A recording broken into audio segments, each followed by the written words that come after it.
Alright, so hey guys, welcome back to another video. Today we're going to be doing kind of a re-review over the IWN Industries website and PCs. So they recently just kind of revamped everything. Their new website I think looks a lot better than their old one. Just in terms of aesthetic and usability, it's just so much better.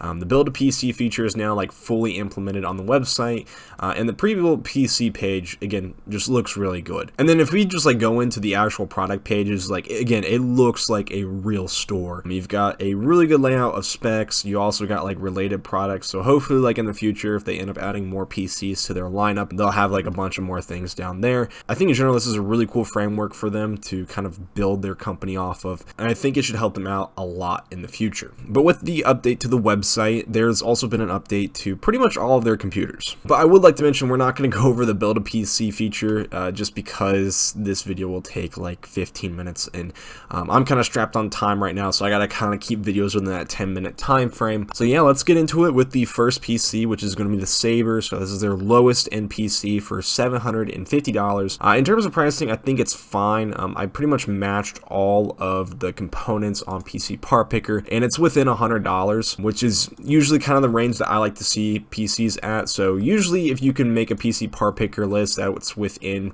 $100 to $200 of the pre-built, that pre-built's usually going to be really good value. Outside of that is when you start to kind of lose that value proposition. So that's one of my main metrics that I use to kind of determine if a PC is, worthwhile or not. So yeah, $750 I think is fine for this PC. In terms of just looking at the sum of the components, it's pretty good. But a couple of things I find notable in this part list is, one, the motherboard is really nice, especially for this price point. An H670 Plus, which is going to be a full ATX motherboard, it's going to be this one here. If we just take a look at it, it's a fairly nice motherboard. It's one of the cheaper series. It is one of the Asus Prime ones, but since it is a full ATX motherboard and it has a lot of good features with it, it's going to be really good for expandability and upgradability in the future. And that's also rocking the LGA 1700 socket, so we are seeing 12th gen CPUs. So within this build we're getting a 12100F, a really good i3 model with great performance. I think the Alder Lake, or just the 12th gen of CPUs, is one of the better ones to buy. So I really like seeing that they updated pretty much all of their CPUs and motherboards along their entire product lineup to just kind of accommodate some of these new hardware releases that are coming out. So I think that's really great.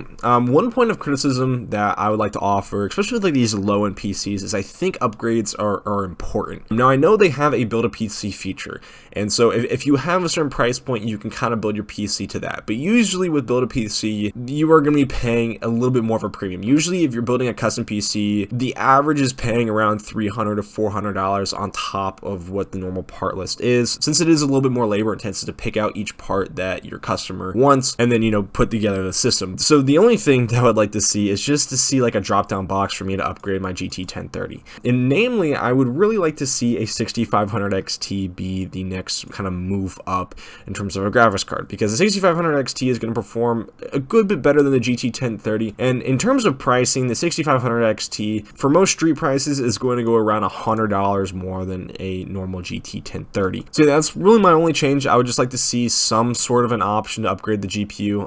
If again you want to do something like a 3050, that's fine as well. I would just like to see the option to go up higher than a GT 1030, since a GT 1030 is pretty lacking in terms of performance with most modern day games. Alright, so let's move on to the Reaper. Now this one I kind of had some problems with. So this is the newest addition to kind of the IWN lineup of computers, and this is one of the ones that I think that they could probably take back to the drawing board. In terms of pricing, it's pretty bad. So even if we round this thing up to a solid like $900, if we want to try to include the fans, you're still looking at like a $200 difference between the Reaper, and I think $900 is being a bit generous with this hardware configuration. Again, I don't necessarily think it's a terrible build, but you would either want to offer some better hardware to kind of compensate for that price point, or you want to lower down the price point in general. If I wanted this system to be a $1,000 system, I would want the Intel i3 to be the 12100 version, not the 12100F, so that I could use a lot of the integrated GPU features to kind of compensate for the lack of features on the 6500 XT. XT. For those of you guys who don't know,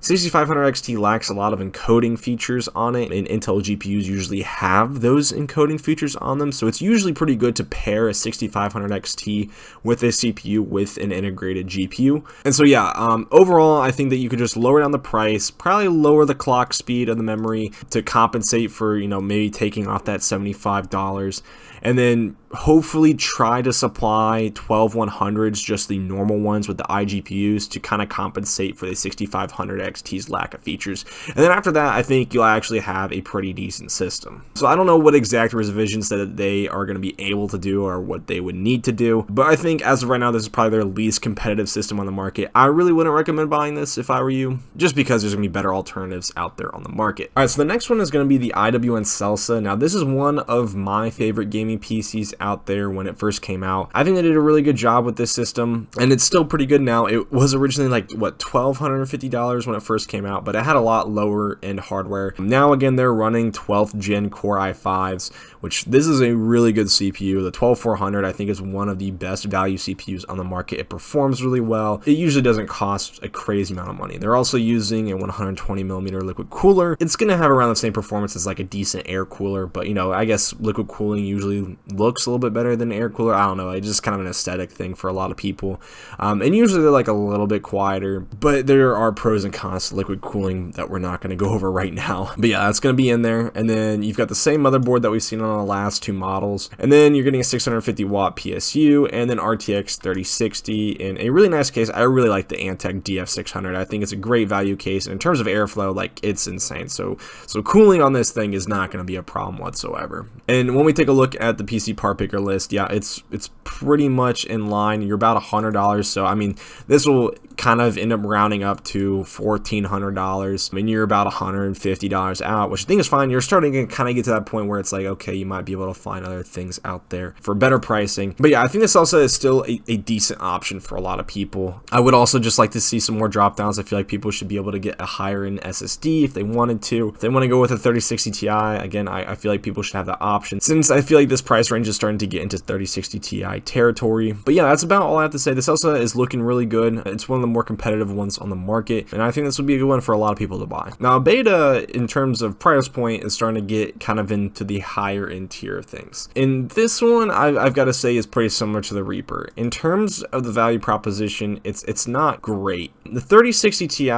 is a good card. So in terms of pricing here, it's a little bit out of the $200 price range. I would like to see a 3070 or a 3070 Ti at this kind of price point here. Even if you do increase the price by like a little bit more, I definitely think if you're going to that $2,000 or above $2,000 price range, you should at least have a 70 class GPU in there. And if you could get like a 6700 XT, that would also, I feel like, be a pretty decent option to put in a system like this. But I mean, everything else is filled out really well. Now, there is a typo here. The 10700 is not the CPU that's in here. It's going to be the 12700, and the main reason why I know that is because they say 12 core processor. 10700 is not a 12 core processor. The 12700 technically is a 12 core processor. They should probably fix that typo so people don't get the wrong idea. So in terms of cooling, this is pretty good. This particular AIO is on the cheaper side of the 240 mils. It performs fine, so it shouldn't be too much of a problem. You're getting 32 gigabytes of RAM, so there's a good amount there. So if people are kind of doing creative workloads and stuff like that, it should be great. You're also getting a 1 terabyte SSD and a 2 terabyte hard drive. The 3060 Ti, again, should be good. I would like to see something maybe a little bit higher. I wouldn't necessarily think it'd be a bad idea to offer this thing at $2,100 and offering like a 3070 Ti.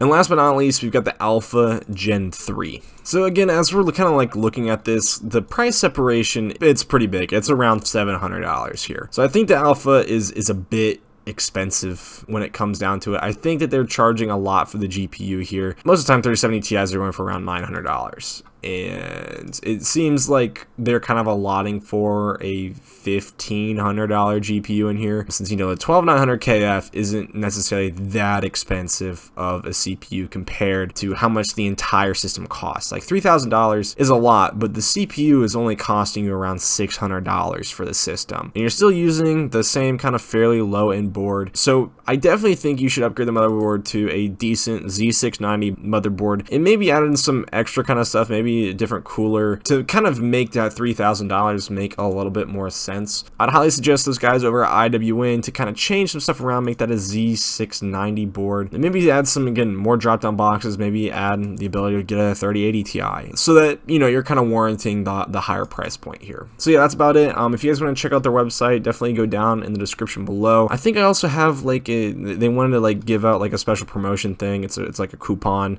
So I think you get like a free mouse and like 50 bucks off. I don't make any money off of it, so it's just kind of a little thing for you guys. So yeah, go check that out. It's kind of a cool deal. Check out some of their PCs. I'm sure they'll probably update some of them here within the future as kind of things get a little bit more settled out. So I definitely keep an eye on it. You also can go join their Discord. I'll also link their Discord down in the description. If you just want to talk to some of the employees there or some other people who've had experiences with their PCs. Their Discord's actually pretty cool. So yeah, there's some really cool stuff that you guys can go and check out. You know, great people who work there. I like the products for the most part. I have kind of some problems with a couple of them, but Saber and Selsa are two of my favorites that are on their website. So yeah, thank you guys for watching. I'll hopefully see you guys in the next one. Peace out.